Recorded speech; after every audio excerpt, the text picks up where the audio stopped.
குழந்தைகள் வந்து இந்த ஹோப்போனோபோனோங்கிற மெத்தட வந்து எப்படி பயன்படுத்தலாம்? அவங்களுடைய எதிர்காலத்திற்காகவும், படிப்புக்காகவும் எப்படி பயன்படுத்தலாங்கிறத பார்ப்போம்.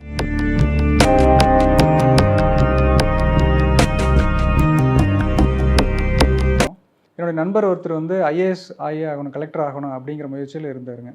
அவர் கிட்டத்தட்ட நிறைய அட்டெம்ப்ட் பண்ணி இப்போ அவரு அடுத்து பண்ண போறது இந்த ஒரு 4, 5 மாசத்துக்கு அப்புறம் வரப்போற எக்ஸாம் தான் அவர் கடைசி அட்டெம்ப்ட். அவரோட பேசிட்டு இருக்கும்போது நான் கேட்டேன். நீங்க வந்து கலெக்டர் ஆ ஆகணும்னு தான் முயற்சி எடுத்தீங்க. ஆனா வந்து கிளியர் பண்ண முடியல. ஏன்னு யோசிச்சீங்களா? அப்படின்னு கேட்கும்பொழுது, எப்பவுமே எனக்குள்ள அத எழுத போகும்போது ஒரு சந்தேகம் இருக்கும் அப்படின்னாரு. அப்ப சந்தேகத்தோட எப்படி எழுதுவீங்கன்னா, அது எழுதி முயற்சி எடுத்து பார்ப்போம். கிடைக்குமா என்னன்னு தெரியல. கிடைச்சா பரவால்ல. அப்படிங்கிற மாரி ஒரு டபுள் மைண்டடாவே அதுக்கு அந்த எக்ஸாமுக்கு போறதுங்க. சரி இந்த இந்த 5வது மாசத்துல நீங்க அடுத்து வரப்போகுது இல்லையா? கடைசி அட்டெம்ப்ட். இப்போ நீங்க என்ன பண்ண போறீங்க? என்ன மைண்ட் செட்ல இருக்கிறீங்க? அப்படின்னு கேட்கும்பொழுது, இப்பவுமே யோசிச்சா எனக்கு வந்து முழு மனசா இல்ல. எனக்கு கொஞ்சம் சந்தேகம் இருக்குது அப்படிங்கிற மாரி சொன்னாரு. அப்போ நான் அதான் சொன்னேன். நீங்க வந்து ஒண்ணும் இல்ல. ஒரு கலெக்டர் ஆஃபீஸ் போங்க. போயிட்டு அந்த கலெக்டர் உட்காந்துருக்க சேரு, அந்த கலெக்டர் ஆஃபீஸோட லொகேஷன் எல்லாம் பார்த்துட்டு, நீங்க அந்த இடத்துல கலெக்டரா நடந்து போற மாரி இமேஜின் பண்ணுங்க. கூட வந்து அவங்க அந்த ஒருத்தர் கலெக்டர் கூட வருவாங்களா, அவங்க வரட்டும். அங்க இருக்கிற மக்கள்லாம் உங்கள வந்து நீங்க விஷ் பண்ற மாரி, நீங்க வந்து அங்க இருக்கிற கோப்புகளுக்கெல்லாம் கையெழுத்து போடுற மாரிலாம் யோசிச்சுட்டு, நீங்க அது கலெக்டர் ஆயிட்ட மாரியே ஃபர்ஸ்ட்டு இமேஜின் பண்ணுங்க. அப்படி பண்ணும்பொழுது, இல்ல என்னால அது இமேஜினேஷனுக்கே பண்ண முடியல. எனக்கு தடுக்குது. என்னால அது கற்பனையே பண்ண முடியல. இது எப்படி என்னால முடியுங்கிற மாரி எனக்குள்ள ஒரு எதிர்மறை உணர்வு தடுக்குதுன்னா, நான் கலெக்டர் ஆக போறேன். அந்த கலெக்டர்ங்கிற சப்ஜெக்ட் வச்சுட்டு இந்த ஹோப்போனோபோனோவ சொல்லுங்க. நெறைய டைம் சொல்லுங்க. அப்போ உங்களுக்கே உணர்வு வரும். எது வந்து உங்கள தடுக்குது அப்படின்ட்டு. ஏன்னா, யாராவது சொல்லியிருப்பாங்க, அந்த கலெக்டர் எக்ஸாம் இன்டர்வியூல ரொம்ப கஷ்டமா இருக்குன்னு சொல்லியிருப்பாங்க. அது வந்து உங்களுக்குள்ள பயமா பதிவாயிருக்கும். நம்மனால அத கிளியர் பண்ண முடியாது. இது வந்து ரொம்ப சின்ன வயசுலேருந்து படிக்கணும். நிறைய நியூஸ் பேப்பர்லாம் படிக்கணும்.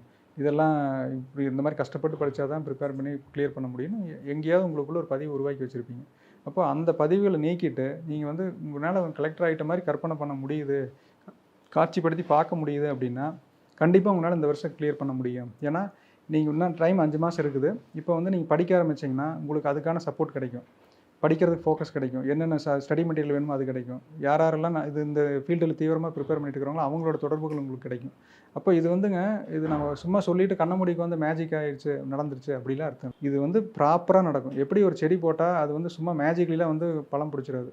அதுவா வளர்ந்து வரும். பூ பூக்கும், காய் பிடிக்கும். அதுக்கப்புறம் பழமாகுது மாரி, நம்ம போட்ட விதை, நான் கலெக்டர் ஆயிட்டேன் அப்படிங்கிறது போட்ட விதை, அது 5 மாசம் கழிச்சு விளைவு வரும்பொழுது பார்த்தீங்கன்னா, கரெக்ட்டா நடக்கும் எல்லாமே. ஒரு கனவ நோக்கி நீங்க போற வாழ்க்கை இருக்கு பாருங்க, அது வந்து எல்லாமே வந்து உங்களுக்கு ஈஸியா நடக்கும்.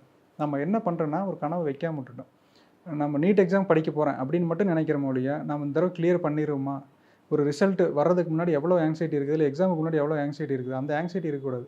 நான் போய் எழுத போறேன். இந்த வருஷம் நான் கிளியர் பண்ணிருவேன். நான் கிளியர் பண்ணிட்டேன். ஒயிட் கலர் கோட் போட்டு நான் ஹாஸ்பிட்டல் போறேன். நான் டாக்டர் ஆயிட்டேன் அப்படிங்கிற உணர்வு வந்து நமக்குள்ள முழுசா நம்மனால காட்சிப்படுத்தி பார்க்க ஆரம்பிச்சிட்டோம்னா, நமக்கு அதுக்கான எனர்ஜி வந்துரும்.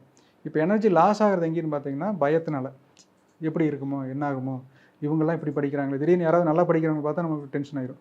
இவங்களும் இந்த அளவுக்கு படிக்கிறாங்களே! நைட்டெல்லாம் உட்காந்து படிக்கிறாங்களே! நம்மளால படிக்க முடியாம போயிருமோ? இத்தனையும் சந்தேகம், எதிர்மறை உணர்வுகள். இந்த எதிர்மறை உணர்வுகள் நீக்கிட்டாலே நமக்கு ஃபுல் எனர்ஜி வந்து ஸ்டோரேஜ் வேஸ்ட் ஆகாம இருக்குங்க அப்படியே. அத்தனை எனர்ஜி வந்து நம்ம படிப்பு மேல ஃபோக்கஸ் பண்ண முடியும்.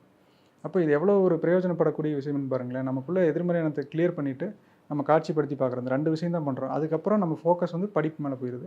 அதுக்கான ஆட்கள், நண்பர்கள் கிடைப்பாங்க. அதுக்கான எல்லா சப்போர்ட் சிஸ்டம் கிடைக்கும். அப்போ வந்து கண்டிப்பா அந்த இதுலேருந்து நீங்க கிளியர் பண்ணிடலாம் அப்படிங்கிறது தான் இதில வரக்கூடிய அனுபவம்னு வச்சுக்கங்களேன். சரி இது வந்து நீட்டு, இந்த ஐஏஎஸ் எழுதுறது இதெல்லாம் வந்து பெரியவங்களுக்காக பார்த்துட்டோம்.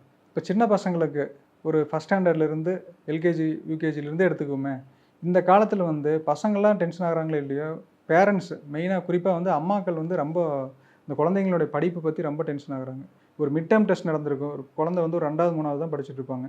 அவங்க டெஸ்ட்ல வந்து ஒரு மார்க் குறைஞ்சு போச்சு அப்படின்னா அவ்வளோ டென்ஷன் ஆகுறாங்க. என்னன்னாங்க, இன்னைக்கு போயிட்டு இருக்கிற காலம் வந்து பார்த்தீங்கன்னா, ஆர்ட்டிஃபிஷியல் இன்டெலிஜென்ஸ் இந்த மாரி பல விஷயங்கள் புதுசு புதுசா வந்துட்டு இருக்கு. இன்னும் 1 வருஷம், 2 வருஷத்துல பாருங்க கம்ப்ளீட் சிஸ்டமே மாறி போயிரும். நம்மலாம் சின்ன வயசுல படிக்கும்போது வாய்ப்பாடு படிச்சோம். இன்னைக்கு வந்து இது கால்குலேட்டர் யூஸ் பண்றோம், கம்ப்யூட்டர் யூஸ் பண்றோம். அந்த வாய்ப்பாட்டினுடைய பிரயோஜனமே இல்லாம போகுது. அது மாரி இன்னைக்கு பல கான்செப்ட் எத்தனையோ பிசிக்ஸ், கெமிஸ்ட்ரி, மேத்ஸ்ன்னு எல்லா கான்செப்ட்டையும் நம்ம வந்து மனப்பாடம் பண்ணி, நம்ம நல்லா புரிஞ்சு மெமரியில வச்சு தான் இனிமேல் சர்வைவ் ஆக முடியுங்கிறது இல்ல. இன்னைக்கு சாட் ஜிபிடிலாம் நீங்க அடிச்சீங்கன்னா, டக்குன்னு உங்களுக்கு என்ன கான்செப்ட் வேணும் எல்லாமே வந்துருது. இன்னைக்கெல்லாம் பல கம்பெனிகள்ல வந்து பெரிய பெரிய டிகிரி முடிச்சா தான் நாங்க வேலைக்கு ஆள் எடுப்போங்கிறது இல்ல. ஒரு 10 வயசு பையன், 12 வயசு பையன் டேலண்ட் இருக்குதா, டக்குன்னு அவங்க வேலைக்கு எடுத்துக்கிற அளவுக்கு இன்னைக்கு காலம் மாறி போயிட்டு இருக்குதுங்க. அதனால வந்து இன்னைக்கு நம்ம வச்சிருக்கிற எஜுகேஷன் சிஸ்டம் வந்து இப்போ மாறிட்டு இருக்கிற உலகத்துக்காக அப்டேட் ஆகல. பழைய மெத்தட்ல தான் நம்ம இன்னும் போயிட்டு இருக்கிறோம். அதனால வந்து இந்த எக்ஸாம் அவங்க பாஸ் பண்ண முடியல, படிக்க மாட்டேங்கிறாங்க அப்படிங்கிறலாம் யோசிக்க வேண்டாம். அவங்களுக்குள்ள என்ன டேலண்ட் இருக்குது, அவங்களுக்கு என்ன இன்ட்ரெஸ்ட் இருக்குது. இன்றைக்கி பசங்கள்லாம் வந்து இன்ஸ்டாகிராமில் ரீல்ஸ் போடுறாங்க.